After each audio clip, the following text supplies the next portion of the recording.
Mana mbabarire nagucumuyeho ibyo nakoze muri uyu munsi, ibyo navuze, ibyo nakoze, ibyo natekereje byose ndakwinginze Mana mbabarire, ukabivuga nk'ibintu waborotse. Ariko Imana irashaka ngo uzubivuge in details, irashaka ngo uzuyimenekere nka papa, nk'uko uwo mwana aza gusanga akabanza akarira mbere y'uko anakubwira icyo akoze. Biramubabaje, arababaye ko anakubabaje.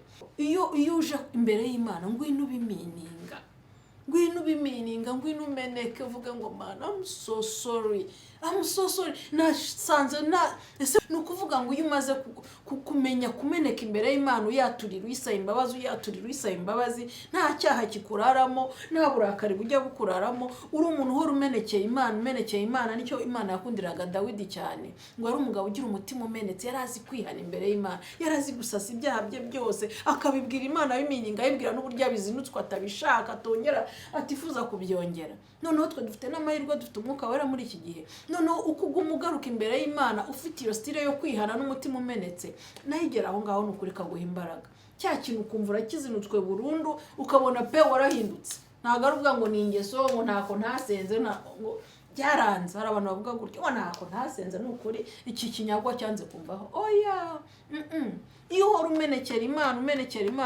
Imana uyinginga, uyibwira ngo nkiza kino kintu, nta nubwo umenya igihe cyagendeye. Je te jure, niba ari n'umugozi yarigiye kubohora ikabikoreka ko yakikubohoye gutya, ushobora kubibona en direct gutya, cyangwa ikabikoreka mu nzozi ko yakubohoye icyo kintu, kitazongera kukugiraho imbaraga. Cyangwa igahita iguca ahantu runaka, cyangwa igahita gutandukanya n'umuntu runaka, antuka ikaguha strategy yo gucika kuri icyo kintu. D'une façon d'une autre, Imana ni Imana nyine, ntabwo umenya inzira zayo. Ariko twige kwatura mwuka byarana, ubifatira akanya, wiherera ahantu, wige kwaturira Imana, uzumva ukuntu uryoherwa mu mutima, uzi ukuntu uhaguruka ahantu wumva wera, uhaguruka ahantu wumva uguwe neza, uhaguruka ahantu wumva nta cyakurakaza ako kanya, uhaguruka ahantu wumva akaririmbo karimo karatembera muri wowe, ukumva uranezerewe neza, ukumva umutima wawe urishimye. Uhaguruka aho hantu wumva indirimbo zose zidudubiza muri wowe, wumva ufite umunezero w'Imana. Haleluya, haleluya, haleluya. Yesu nashimwe cyane. Naharete nk'ibisanzwe, uyu munsi ndumva ashaka kuganira ku ijambo rivuga kwatura. Haleluya, kwatura. Mbese kwatura ni iki? Navuga ngo kwatura ni ukuvuga ibiri mu ndiba y'umutima, byaturira Imana yawe. Kwatura bikoreshwa kenshi ni ijambo rijyanye no kwicuza ibyaha. Reka tubivuge gutyo, kwa padiri iryo jambo bakoreshaga mu kwicuza ibyaha. Haleluya. Kwicuza ibyaha means twe ukuntu twabikoraga kwa padiri, twagenda tugapfukama, n'ubu hari abakibikora, ntabwo nje kubigaya, mbabarire, ntabwo njya ninjira mu bintu by'amadini, ariko twagenda tugapfukama imbere y'umutambyi, imbere y'umupadiri. Ukinjira ugapfukama ahantu mu kazu hariho akantu kabakingirije ku buryo wenda I don't know atakureba. Ntabwo nari nzi impamvu mbikora, ntabwo twari tuzi impamvu tubikora, ariko wenda ubu ab'iki gihe wabona barabisobanukiwe. Kera twari tutaramenya Imana, twari turi mu kigare dukurikira ibintu, ariko wabona hari ababimenye, hari ababisobanukiwe. So twagenda tugapfukama tukavuga. Nkanjye ndibuka nigeze kwatura ibintu ntarakoraho n'iri rimwe, ntaranatekereza, just kubera ko nari numvise uvuyemo yari yabivuze. C'est bizarre. Uvuyemo yari yabivuze, yandageza apfukama, ndavuga ngo naribye, ngo narasambanye, ngo naratukanye, ngo narasuzuguye, ngo twinshi ari ukubiboroka, kubera wabyize muri gatigisimu, cyangwa kubera mugenzi wawe wasohotsemo nawe abivuze nawe ugatubivuga, ariko mu by'ukuri utazi ibyo uri kuvuga ibyo ari byo, utabimininga, utazi n'icyo bivuga bisobanuye, nawe akakubwira ugende wica ikiru, wenda uvuga ishapure 5 cyangwa ukora ibingibi. Sinzi ukuntu yabivugaga, ariko hari utuntu yakubwira ugenda ugakora, niba ari ukuvuga ishapure 5, niba ari uku, narabyibagiwe, mumbabarire. Ariko icyo nshaka kuvuga, kwatura ni kiriya kintu bakoraga, no kugenda ukabwira umuntu ibintu ubimininga. Kwe twabivuga mu Kigali kubera ubwana, wenda bakuru bo babivugaga babimininga, cyangwa babivuga babimininga ko nubira cyakorwa, ariko twe twabikoraga cyane mu buryo bw'ubwana, tutazi ibyo turimo. ubu rero nakuze ngasobanukirwa ijambo ry'Imana nkagenda ndyiga n'ubu ndacyaryiga ndacyarisobanukirwa umunsi uko wije n'uko ukeye. Namenye imbaraga ziri mu kwatura reka mbere mu kwatura gusanzwe kutari ukwatura ubwira umukozi w'Imana, reka nivugire nahemukiye mugenzi wanjye, I have to mean it kandi nkabimwereka ko ndi kubimeninga. So kwatura kuri sincere, aha najya muri Zaburi ya 51 ni ndende, ntabwo nshaka kuyijyamo, ni ndende ariko ni isengesho Dawidi yasenze yihana. Zaburi ya 51 muze kuhasoma.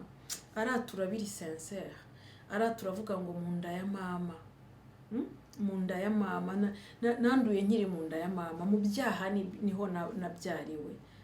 Arimo ameze kind of nk'umuntu uri kwituka ariko ibyo ari kuvuga ni nabyo, icyaha cy'inkomoka arimo arabyatura bimininga bikuye ku mutima.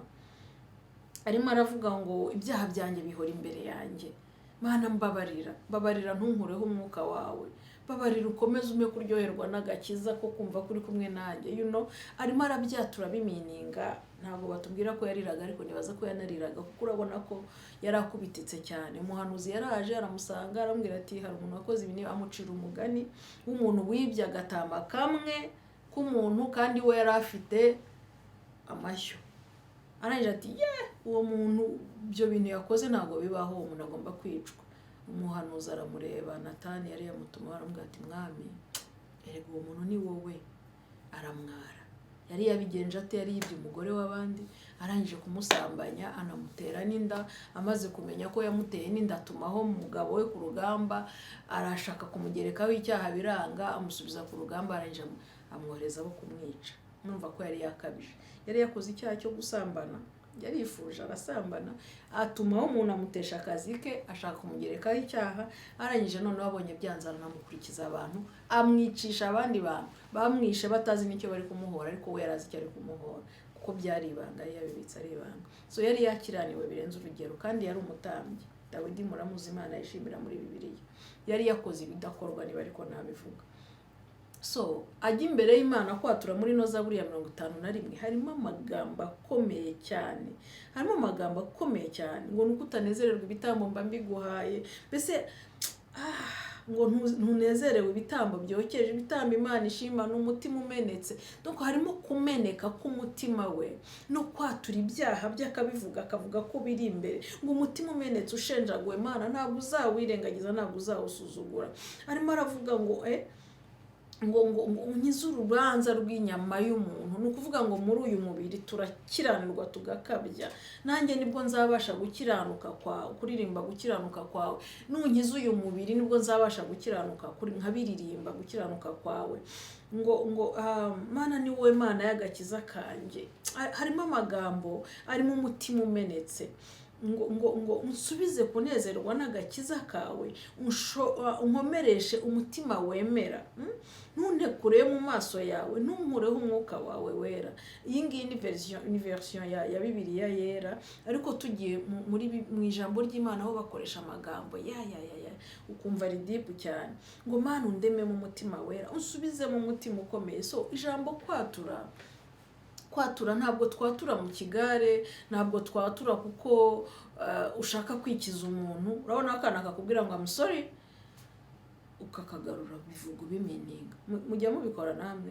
Mfite umuhungu uvuga sorry byihuse, nkatamugani come back, say it and mean it, I'm sorry. Ubwo amaze wenda kubabaza mushiki we, ndimo ndamubwira saba imbabazi mushiki wawe kandi uzimusaba bimeninga. Akabona gusaba imbabazi mushiki wanjye atansuzugura kandi ni gato kuri we. Ambwira musaba imbabazi ubimeninga, akamureba sorry, ambwira sorry who? Uri kubwira nde? Mubwira umureba mu maso, umubwire I'm sorry kana akavuga amazina. So bigafata umwanya kugeza hari naho mba oblige kumuhana, nkamugumisha aho ngaho kugira bamwereke yuko akwiye kubikora neza. Iyo muhannye nkamutinza aho ngaho, nkamubuza kujya gukina, nkamubuza kugira ikindi akora, ngamwicara aho ngaho mpaka ubitekerezeho ko wababaje mushiki wawe, ugomba kumusaba imbabazi. Ntabwo ubwo uva aho ngaho utabimeninze. Akahicara iminota 5, 10, 15, 20 kubera ikiburi nyine, kugira ngo ajye kumva ko arushye kwicara aho hantu nawe akeneye kujya gukina cyangwa kujya mu zindi activity. Bimufata iminota, irangiza ukabona araharambiwe. Can I ask sorry? Ukabona noneho hari ikintu kimenetse muri we, noneho arashaka kubivuga bimenyera, agahita aza imbere ya mushiki we akamubwira I'm so sorry, I will never do that again. Ukabona muhaye na hug kandi ntabimusabye, akamubwira bimuramure mu maso ndagusaba imbabazi. Ukabona hari ikintu gihindutse muri we, kuko nabanje kumwicaza ahantu ndabimwumvisha ko agomba kubikora uko bikwiriye, ndanamuhana kugira ngo yumve ko ikintu yakoze gifite uburemere. So kwihana muri iki gihe dusa nk'abantu babitesheje agaciro, kandi bifunga imigisha yacu. Nicyo nshaka gutindaho, bifunga imigisha yacu gute? Iyo utihana hari ubwiza bw'Imana udasabana nabwo. Iyo utihana hari n'ukuntu kuramya no guhimbaza mva hari ahantu bitari kukugera. Hari ukuntu wumva uticaye ku ntebe y'imbabazi, hari ukuntu wumva uremerewe, hari ukuntu wumva ufite agashiha, hari ukuntu abandi baryoherwa ibintu by'Imana wo kumva hari ahantu bitarimo bicengera neza, ukumva ni ibintu biri aho ngaho. Hari ibyaha tuba oburije buriya yo kwaturira Imana, ariko dutakamba nk'uko kwa Dawidi. Uzi ko wari umusambanyi ruharwa niko bavuga, uzi ko wasambanye, uzi ko wasambanyije wenda umuntu w'abandi, uzi ko wenda wishe, uzi ko wenda wibye, uzi ko wenda akazi wakoraga kagusabaga kwica cyangwa kagusabaga kwiba cyangwa kagusabaga amanyanga runaka. Ntabwo nzi ibyaha ndi buvuga aha ngaha, ndagenda mvuga ibyo mbonye byose. Hari ahantu ukeneye kumeneka imbere y'Imana, ukaryama hasi ugataka ukaboroga, ugataka ukaturira Imana ibyaha byawe umenetse umutima nk'uko kwa Dawidi, ukavuga ngo Mana we, ukiherera mu cyumba cyawe ukarira, ukayereka ko birimo birakuderanja no kubitekereza gusa urumva biguteye n'isoni, no kubitekereza gusa oh my God, ibi bintu nabikoze ndi mu kuki Mana. Ijambo ry'Imana rivuga ngo imyaka yo kujijwa kwacu Imana yitaye kure yarayibagiwe, ariko ibuka ubwo bujiji wumva ko bwari burenze urugero, ibuka ubwo bujiji wumva ko bwagutanyije n'Imana yawe cyane bigakabye. Noneho kugira ngo Satani atazajya ahora cyakina kigarura kigira igikanyisho kigukanga, kigatuma udasabana n'Imana, kigatuma utajya mu bantu, kigatuma utirekura ngo wasamye inda, wenda bigatuma utakijya mu bantu, ngo wenda warasambanye abantu barabimenya, bigatuma utakijya mu bantu, uguma wihisha wumva ugendana ikimwaro. Aturira Imana. Hari ibintu baturira Imana bamenetse. Niba wumva Imana bidahagije, hamagara umuntu w'umubyeyi wizeye, ubonamo ikibyeyi, ubonamo ibanga, ubonamo guceceka, umuhamagara, umushyira imbere yawe, umwaturire, urira, uboroga, bikubabaje, ubimininga. Reka ntange nk'urugero rw'umwana uje gusaba imbabazi kwatura abimininga, aje kunyaturira abimininga, aje kunsaba imbabazi abimininga. Urabona ko byamubabaje ko yabikoze, urabona ko byamuremereye ko yabikoze. Uzi ukuntu aza ameze, araza akigukubita amaso agahita aturika akarira, akavuga oh ni biki kurize, biki, why are you crying, agahita akananirwa no kuvuga, ukabona biramurenze kubera ko byamubabaje ibyo yakoze. Wenda yarari gukina na mugenzi we, aramupushinga agwa nka hariya, wenda arakomereka azana uturaso, undi arikanga, cyangwa yabonye mugenzi we aramurijije, abonye ibintu akoze birijije mugenzi we, agatavuga ati oh my God, umenya mbabaje mugenzi wanjye. Ukabona arababaye ko ababaje mugenzi we, kandi akabikora bimininga, ubibona ko bivuye mu mutima. Agahita aza kwirega wenyine yirukanka, akaza n'amarira menshi, akaza ubona harimo no gutsikimba, akajya kukubwira ikibaye. Nimubaza abo bana bameze gutyo bagira imitima imenetse, akajya kukubwira ko ababaje mugenzi we mugushije, cyangwa mukubise ikintu akagwa, cyangwa amennye ikirahure, cyangwa akubise urugi rukameneka, cyangwa anything. Ariko kajya kubikubwira kakabanza kagaturika kakarira, ukabona birakababaje, ntikifuza n'ikintu cyakubabaza wowe nk'umubyeyi. Karabizi wenda ko ibyo bikora akaza cyangwa bikubabaza, ukabona karabizi ko gakoze ikosa, kagahita kaza karira. Uwo mwana ajya kurangiza kuvuga ibyo akoze wamaze kumubabarira kare. kubeshya munyomoza. Uwo mwana ajya kurangiza wamaze kukababarira ukanagahobera ukakabwira it's okay yari accident right, ntabwo wabikoze ubishaka, nari ndakaye mbigenza gutya cyangwa yarankubise nanjye ndamwishyura. Ukabona nubwo avuze abyemeye ko yabikoze abishaka cyangwa yabikoze atabishaka, ariko ukumva wamaze kumubabarira deja, kubera ko yaje afite umutima umenetse already, yaje afite umutima witeguye kwihana no kukubwiza ukuri ibintu bibaye hariya, kandi nawe bisa nk'ibimutunguye biramubabaje, ntabwo yumva igitumye abikoze gutyo. Haleluya, Yesu ashimwe cyane. Ese murimo muranyumva? Tumko kumeneka kwatura dusigaye twarabigize ibintu bisanzwe. Mana mbabarire, nagucumuyeho, ibyo nakoze muri uyu munsi, ibyo navuze, ibyo nakoze, ibyo natekereje byose, ndakwinginze Mana mbabarire. Ukabivuga nk'ibintu waborotse, ariko Imana irashaka ngo uzubivuge in details. Irashaka ngo uzuyimenekere nka papa, nk'uko uwo mwana aza gusanga akabanza akarira mbere yuko anakubwira icyo akoze. Biramubabaje, arababaye ko anakubabaje.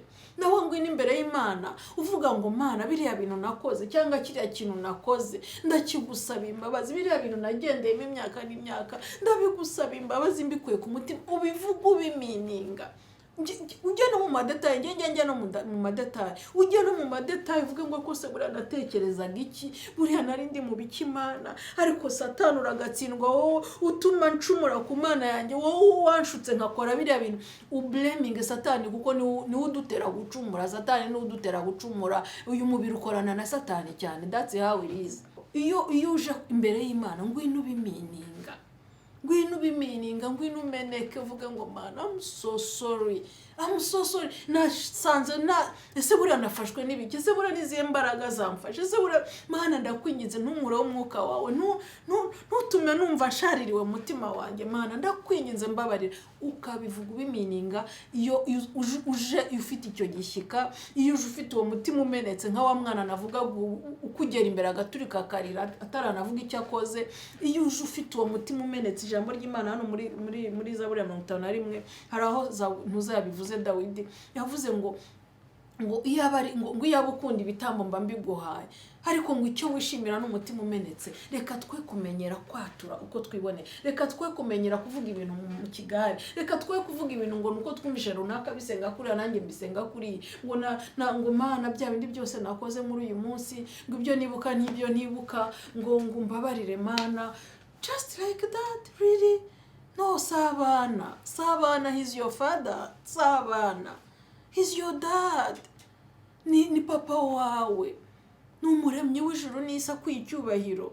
Ni Imana yaremye ijuru n'isi. Ni Imana yuzuye imbabazi. Sabana nayo yipfukama imbere, yimenekere. Meneka umutima, zivuge muri detaye, ibyo byaha bivuge muri detaye mu magambo. Niba watutse umuntu mubivuge, niba wakubise umuntu bivuge. Imana kari akazi Imana yanjye ibyo kanteje Imana, nuwakanga ubusi nakemera. Gira ibintu vuga muri detaye. Umenetse umutima, Imana irabiryoherwa mwuka byara. Umenetse umutima wumva ubimininga, ubivuge muri detaye ngo natekereje kanaka ese buri wundi nari nafashwe nibi, ako ntacyo yangize, buriya namugaye iki mu mutima wanjye, buriya kuki namutekereje nabi kuri yabigeze hariya.